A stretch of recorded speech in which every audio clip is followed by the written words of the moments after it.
Hi everybody, it's Andrea Villeneuve here, and I'm so excited to be with you guys today, where we will be making beef sushi rolls. So excited about this. So jumping right into this, we're going to start off with the beef sushi roll and making the rice that's going to go into it. So the rice for the beef sushi roll is actually short grain rice. So that is your traditional, like that very sticky rice that you often see in traditional sushi recipes. So what we're going to do is you have a cup of water, and you can see, actually it's kind of hard to see the water here, but the water is just actually at that 1 cup mark. That's what you're going for. We're going to put this right into the pot, and we are going to put that on max heat to start off with, because our goal is to get the water to a boil basically, so that it starts, so that we can then cover it. Because a huge key with cooking any rice is that the steam actually cooks the rice. You can see here I have some short grain rice. I don't know if you can quite see that so close up there. So basically another tip for when you are measuring things, when you're using dry measuring cups, this is a dry measuring cup right here, half a cup, or if you're using any measuring spoons at all, you want to make sure that the top is completely level, okay? So you want to make sure that the cup is completely full and it's completely leveled off. And that's how you know you have the exact correct measurement, okay? So that's a tip for any recipe that you're cooking at home. I'm going to put this rice right in with the water. There we go. And I'm going to give it a stir. There we go. And basically, what I'm going to do is I would wait for this to come to a boil. I'll kind of show you guys inside the pot. So there we go. You can kind of see in the pot. Nothing too exciting is happening yet because it hasn't started boiling. I knew that this portion of the whole thing was going to take a little longer. So I went ahead and I pre-made some sticky rice so that I could just jump right into it for you guys. Basically what's going to happen is once this comes to a boil, though, for you guys at home, I'll just walk through it. So once this comes to a boil, what you're going to do is you're going to turn the temperature down as low, the dial down as low as possible. And then you're going to put the lid on so that it's covered. And you'll see, like, at least you'll see, because this has a clear window, that basically it collects all of the steam and traps it within the pot. And this is actually what is going to be cooking the rice. This is true for long grain rice, medium grain rice, and short grain sticky rice that we're using today. So it's very, very important that when you're cooking rice, don't keep taking off the lid to check the rice. You need to keep it on so that all of the steam is staying in there and cooking the rice properly. Otherwise, you might get some rice that is al dente or undercooked, in that when you go to take a bite, you just get a huge crunch in the middle because it just didn't have enough steam built up to finish cooking the entire grain of rice. So that's why it's so important. Do not keep taking off the lid, okay? So once the lid is on, you're gonna and you've turned it all the way down to low. You cook it on the stovetop, put your timer on for 15 minutes. And then what I want you to do, after the 15 minutes is up, turn off your stovetop, and I want you to set it aside, okay? So just set it aside so that, but leaving the lid on for 10 more minutes. And that just gives the rice a little bit of extra time to absorb all of that water and really make sure that your rice is fully cooked, because you definitely don't want a crunchy piece of rice in the middle of your sushi bite, okay, everybody? So, and as mentioned today, I did, with the magic of television, pre-make some rice. So you can see I have some here, pre-made. I'm just gonna tilt you guys down now so that you can see while I'm working away, because I'm going to basically mix together the sushi rice. So right now, this is sticky rice. And just to give you an idea of why it has its name, if I just even do this a little bit, you can see that it just sticks to my fingers right away. I can't get it off my fingers easily. You can really tell that this has its name for a reason. So, and the other types, for example, basmati and jasmine rice, are some of my favorites that I like if I'm just going to make a pilaf or a lot of Indian dishes. I use basmati rice as a base. It's just really long and tender, and it doesn't stick together at all. So that's the advantage of using long grain rice. And then you have medium grain rice, which is kind of that perfect balance. It has a little bit of more stickiness than the long grain. And basically what that's perfect for is I really like to use it in a rice pudding. And just really, and also actually, I don't mind using medium grain rice for, what's it called? Stir-fried rice as well. Just a great medium, so you have all your options. But today we're working with sushi rice, so I'm gonna point you guys down so you guys can just take a look at what I am doing. Okay, so we have our rice right here. And then I'm going to stir in 2 tablespoons of rice wine vinegar. My rice has already cooled down here. A tablespoon of sugar to add a little bit of sweetness to this rice. And a 1/4 teaspoon of salt. And this is your pretty typical recipe for sushi rice. I do include in the recipe, if you look over at the Let's Make Lunch recipe, you have the full recipe for rice written right in there. But if you're ever unsure of how to prepare rice, the best thing to do is to look at the packaging and what the packaging recommends. They have really good directions on the back. So with whatever rice you do have handy, it's best just to look at the back of the rice bag and follow those cooking directions if you're worried at all. And then you can just mix in the flavoring that you want after the fact. Or another good way to add a lot of flavoring into rice is to simply put a broth. Instead of cooking in water, you can always cook it in broth as well. And that's best for other dishes. But for this one today, we're adding all of the different tasty ingredients after the fact, which you just saw. So that was the rice wine vinegar, that was the sugar, and that was the salt. Okay, so there we go. We have our rice, which will be going in our beef sushi roll-ups. Okay, I'm setting that aside for now. And now I'm going to be pulling over our beef right here. So this cut is what we have right here, the inside round fast fry steak. I don't know if you guys can see that label. So what I really love about like Canadian beef products is that when you're in the grocery store, they do, they very often do have it written right on the packaging, like this is a good steak for grilling, or this is a good steak to marinade. So they kind of give you tips on the best way to cook that cut of beef in advance anyways. But something that I have for you guys that you might not know, if you're wondering if, okay, is this steak going to need to be tenderized or is it already a tender cut? Just look for the word loin when you're picking out your steaks.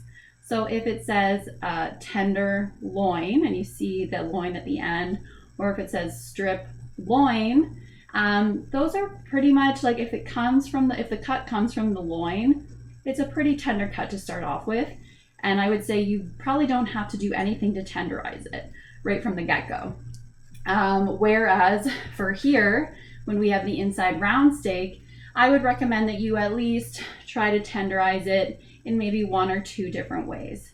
One of the fantastic ways though that's already happened today is that when you have a really thin steak like this, you see it's like a quarter, that's probably, I'm gonna say like not a centimeter, you know what I mean? It's just very like a 1/4 of an inch thick, really.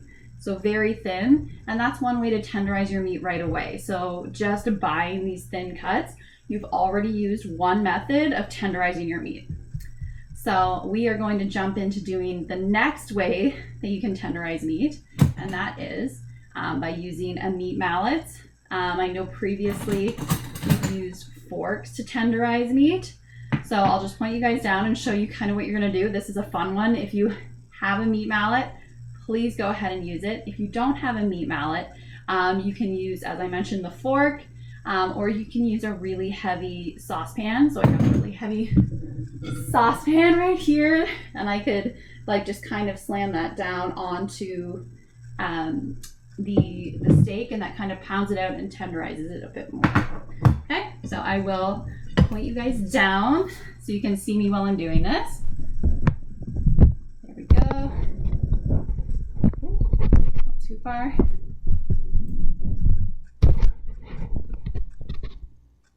Okay, there we go. So I'm going to be using the meat mallet, and I'm just going to tenderize one part of this. You can tenderize both parts. So this is also very commonly something that you would use if you're going to make, like, say, a schnitzel or anything along those.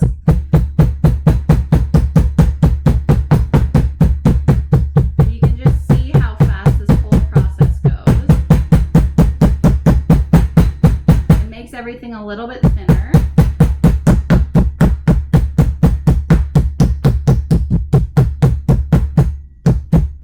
There we go. And a huge advantage of having just your cut so thin is that it's going to cook so fast. Basically, that's like, it's just an easy way to cook meat very quickly, is to get these super thin steaks that you can find all the time at the grocery store. So perfect for those. So let's see it. Okay. To tenderize, we cut it really thin, right? Like, we bought it that way. It was already cut thin. 2, we use mechanical manipulation. So by using our meat mallet or your fork or your really heavy pan, however you ended up doing it. And lastly, what we're going to do, another way to tenderize things, is to use a marinade. And really what's going to help tenderize your meat in a marinade is the actual acid that's found in it. So in this case, it will be basically the soy sauce is slightly acidic. So that's going to be what's kind of tenderizing it. The longer you let meat sit in a marinade, the more tender it will get. This is more of a brushing process, so it's not really it's more of a flavor marinade than a tenderizing marinade. But just so you know, marinating a piece of meat is one way. You can definitely tenderize meat. Okay, so I'll basically, what I'm going to do is I'm going to put a little bowl over here, point you guys down. And what I'm putting in is, it's 2 tablespoons of soy sauce. And I have right here. There we go. Kind of see me doing this away. And then I have sesame oil, 2 teaspoons of sesame oil. And also, I would just like to say, sesame oil is so fantastic. It's a very incredibly flavorful oil. So it's more likely, for example, canola oil, your canola oils, your olive oils are more likely to be used to cook something in, whereas your vegetable oils, those are all sort of used to cook something in, whereas sesame oil is used more so as a flavor element. So you don't need too much of it in any recipe to get that very strong sesame flavor. Okay, now we're gonna add in, I have a little bit of salt here, quarter teaspoon of garlic powder, and then right here, it's a teaspoon of honey. And I just wanted to give you guys an extra little tip here. If you are measuring out something that is really sticky and you just don't think it's going to come out of the container well, you can just lightly grease the inside of whichever container it is. In this case, I lightly grease the inside of my teaspoon here. But you can also lightly grease the inside of a liquid measuring cup if you need to. And that way you just know that it's gonna just pour out a lot easier and a lot faster. There we go. So good tip right there. Get it all out, and then yeah, you can see that it's pretty much all out and it didn't stick to the inside. So you know we got the full amount inside there. And then we have some sesame seeds that are gonna go in. There we go. And I'm just gonna use actually a fork here to kind of whisk this all up.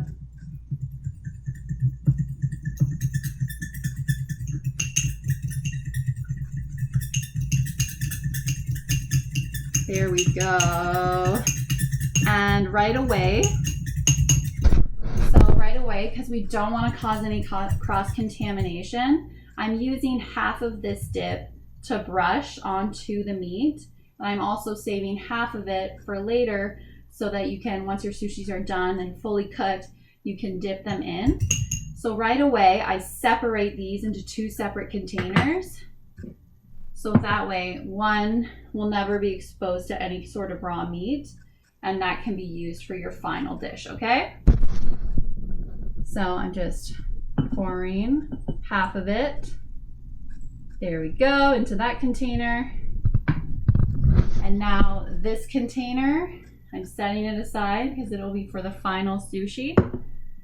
And this we will use to brush all over our meat, okay? So we're good to go. Being food safe, very important.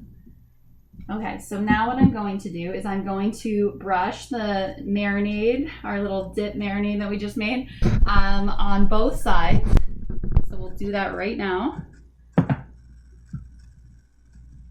Here we go. And this is gonna just add so much flavor into the beef. In the culinary world, you want to basically make sure that you are flavoring each thing at each stage. It's basically, you always want to create layers. That's the whole thing, is you always want to try and create layers of flavor. That's huge. So you want to make sure that as you are cooking, you're kind of adding flavor to each different element, okay? So that's what we're doing right here with our beef. We're just adding the flavor. Actually, you know what? I'm just gonna use my hands. Here, flip it over, and do the same thing. And it'll also give the beef a nice, beautiful color when we're browning it, which is really nice. Here we go. Okay, so we get the picture. All of this beautiful flavor has been added in, which I love to see. There we go. And just so you guys know, right now I am just going through one sushi roll with you guys, just because I know that it can take a little bit longer if I do each one.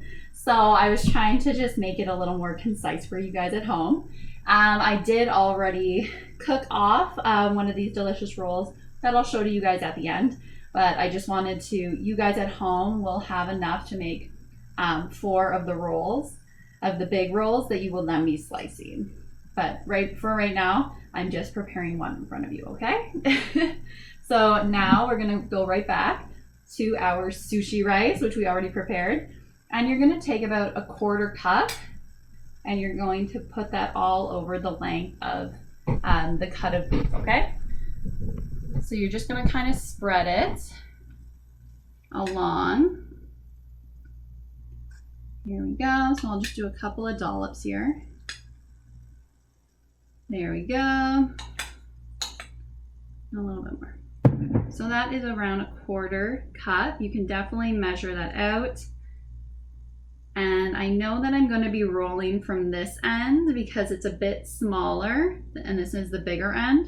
So I'm going to start my rolling from this end. So what I'm really doing right now is trying to put more rice on this end, just a slight bit more, because kind of as you roll things up in a tight roll, it kind of pushes ingredients out a little bit. So I just want to make sure that most of the rice stays snug and nice right into the sushi roll.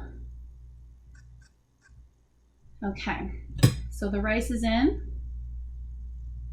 We have the beef, the marinade, the rice. What are we missing? Some fillings. What is sushi without some fillings? So I have some selections here. So these are some julienne carrots that we have. I actually bought these, well, they're called carrot matchsticks. You can buy them at the grocery store already cut like this, which I think is super convenient because to cut carrots into like such little pieces can be time consuming, and also since carrots are so hard and round, just for a warning at home, they're a little bit trickier to cut. If you don't happen to have actual carrot matchsticks pre-made, what I would recommend that you do is, instead of, don't stress out, don't at all trying to make these, Instead, I want you guys to do your regular cutting techniques that we've already learned. I want you to keep the tip of the knife on the cutting board. I'll just use this as an example because I want you guys to be safe at home. So I have a little one. So I want you to keep the tip of the knife. Imagine this is a chef's knife. Keep the tip of the knife here. And I want you guys to just chop your way through the carrot, okay? And then you'll have really little pieces of carrot that you can just sprinkle on top of the rice, okay? I've also done the same. I've actually kind of made thin strips of cucumber. That would be a little easier. As always, remember when you are cutting anything, I want you guys to, anything round, you need to make a flat surface first. So make sure you guys are doing that at home. And then we have some chives that I'm gonna be using. So basically it's like a smaller version of green onion. So if all you have at home is green onion, please feel free to just toss some green onion on as well. It's another good option. Chives are just kind of cute, but it's in the onion family, so you're getting a similar flavor. And these are gnocchi mushrooms. And these are just the cutest mushrooms I think I've ever seen in my life. They're grown locally. So every vegetable on here can be grown in Canada. And these ones are just so adorable. I'll show you actually what the full plant looks like, just because I think it's interesting. So I've kind of cut some off already of this, but you can see they're so long, right? They're so long, that's the little head of them. And you can tell that they're so long and that this is like kind of the root system. This is where they're actually touching the dirt. Just a really interesting fact that I know from mushroom farmers that is super interesting is that, you know how when you're wiping off mushrooms and you kind of see a little bit of dirt on them? Actually the dirt, because all mushrooms in Canada are grown indoors, if they are commercially grown, that is. So the dirt that they are using has been pasteurized using, I think it's using lights. But anyways, it's all been pasteurized, which means that that is the cleanest dirt that you could ever eat. So if when you're wiping off mushrooms and you miss a little bit of dirt, don't feel too horrible because it has been pasteurized. I just think that's such an interesting fact. So I always like to pass that along. But with these cute little gnocchi mushrooms, you don't really have to worry about that so much because they grow up and they're kind of tall and away from the dirt. But anyways, I'm just gonna sprinkle these different veggies all over. So you kind of just see what I'm doing here. I'm doing it the length of it to kind of get as many veggies as possible and kind of keeping it on top of the rice. There we go. There's lots of other veggies that could also go into this. For example, I don't know how many of you guys have heard of edamame. But edamame, you could put little edamame beans into this and it would taste really good. Edamame is actually soybeans, but it's really common to just serve them at like sushi restaurants, and then they steam the whole pods, and then they sprinkle them with salt. And then you kind of, as you're eating them, you pull out the actual little beans out of their pods. So you don't eat the pods themselves. You just, you eat the beans on the inside, but you don't eat the outside. But you kind of, as you're pulling it out of the outside pod, you get all of the salt. And it's like a really nice kind of veggie snack. And this is something that I actually would highly recommend as a really nutritious side to have with your beef sushi roll. And that way you're kind of keeping along the sushi theme. There we go. So you got to see all of the delicious veggies. And I will just you can kind of, I'll hold it up so you can see it a little better, right? So in this particular dish, it is very protein forward, which is nice because just so many traditional sushi rolls, it's very carb rich, right? Because it's way more rice than it is protein or even veggies. So whereas this sushi roll is a nice little play on it, and the beef is very, so it makes it very protein forward because it's wrapped in beef. So it's really nice that way. And then you can just add the veggies on the side, and you get a touch of carbs as well. So it's really nice balanced meal to have. I'm just going to show you guys me rolling this up now. Push this forward a little bit. Okay, so you kind of like pinch the ingredients in because you don't want them to come out. And you roll it up. You might have to kind of press down on the ingredients to make sure they kind of stay in place while you're rolling. There we go. And we have our roll.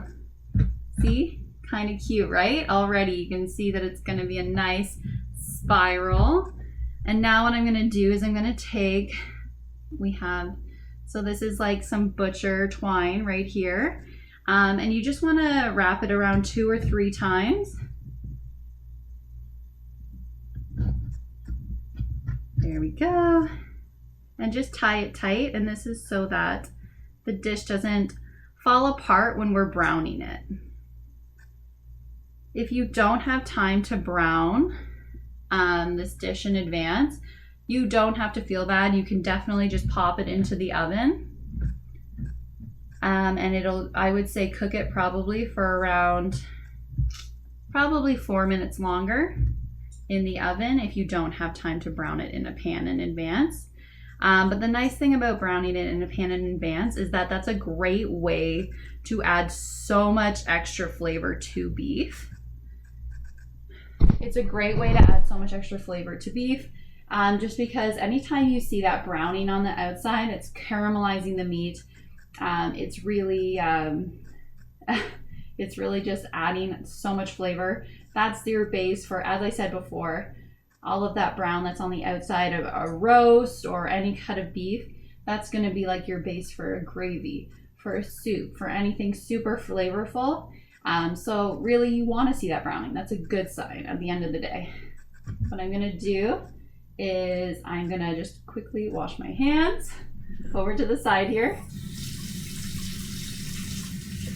Just because anytime you touch beef and then you're going to move away and start working with ingredients that you're going to eat or that your guests are going to eat right away, you always need to make sure that you're washing your hands between each time, okay? And that's washing your hands, as always, with warm water and soap. 20 seconds. I just realized too at the beginning of the class, I didn't say my regular. I think that most of you guys have it down for now though, that if you have long hair, make sure to tie it back. Make sure to wear an apron if you want to protect your clothing. And yes, at the beginning, first thing you do when you step into the kitchen, what do? You always wash your hands, right? Okay, as long as we're on the same page there. Okay, so we're just rinsing, and now I can dry my hands, and now I can start handling stuff. So I'm going to get my skillet here. I'm using this one because it can pop right into the oven because it doesn't have a plastic handle, okay? So that's why I'm using this one. If you don't have anything that's in your kitchen that doesn't have a plastic handle, what you can always do is kind of brown it in a pan and then transfer it over to a lined cookie sheet is another option, okay? So I'm just gonna pull this over so that it's a little further closer to us. Here we go. And I'm gonna put it on max heat, medium-high heat, in and around there, because we're going to start browning this right here, okay? So basically what you want to do, use the tongs. We have our roll up here. You want to put it in the pan. Also, the sesame oil that was in the marinade will help make sure that this doesn't stick, which is really nice. And if anything falls out, you can kind of just push it back into the roll as you're working away. So this will take a bit of time.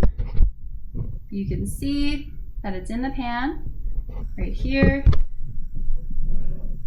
go. And basically, I would recommend that you do start it in a hot pan. Didn't want to wait. I should have preheated it a bit first, but it's nice when you put it in and you hear that sizzle right away. And you're just gonna, like, this browning process is only going to take about 20 seconds. Well, sorry, about 2 minutes. And you're just gonna do it, so basically it's like once this bottom part has been down for about 30 seconds, maybe even a little less, then you just wanna move it to the next position. And then it'll brown a little more. And then just keep flipping it until all sides have been browned.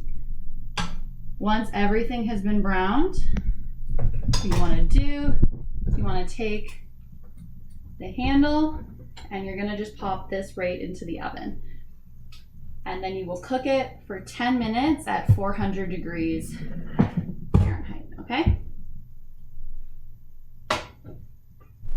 So moving on, I do have one pre-made with the magic of television. And here we go. You can see it's all brown, nicely browned and cooked. Here we go, so I'll put it down. You guys can get a little bit of a sneak peek of what it looks like. There we go. Okay, so I'm just going to cut off these strings first. You know what, I'll use a better knife. There we go. Or you can use scissors as well, that's another option.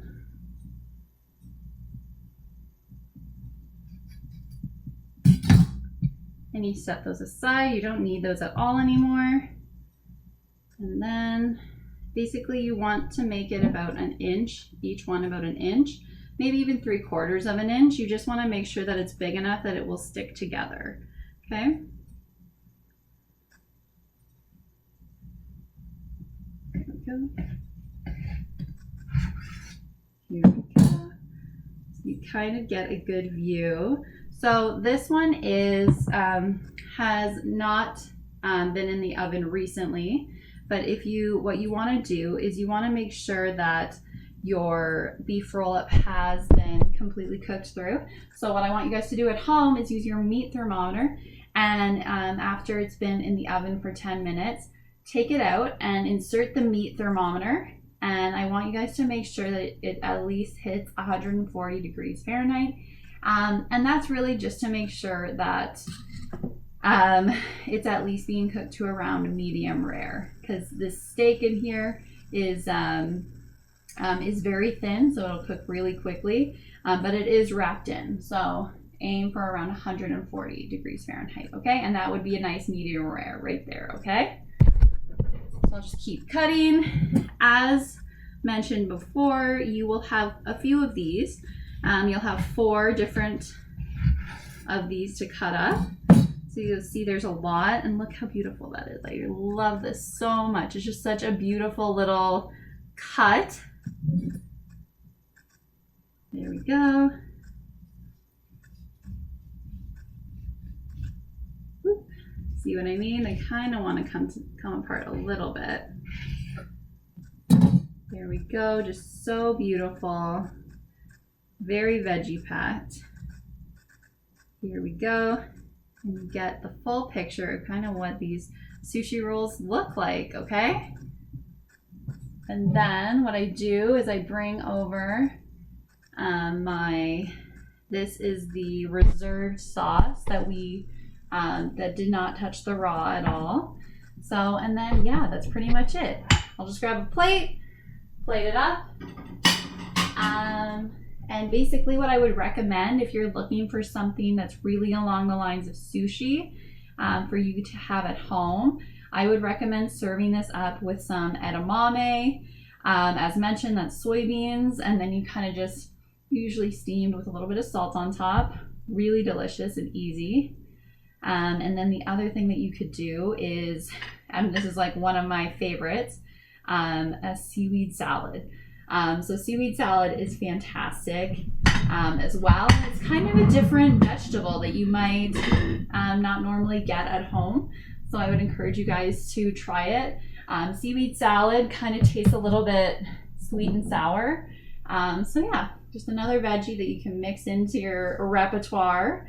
And lastly, I mean, just using what you have at home. If you just want to slice up some cucumbers, just any kind of sliced up veggies on the side would also be fantastic with this dish, okay? So I'll just point you guys down. You can see the final dish. Very delicious. And I want to try this dish before I say goodbye. Make sure I sent you guys down the right path. But I'm not going to put a whole sushi in my mouth at once. Not on camera, at least. There we go.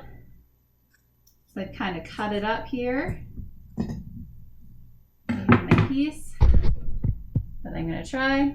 Dipping it in the sauce.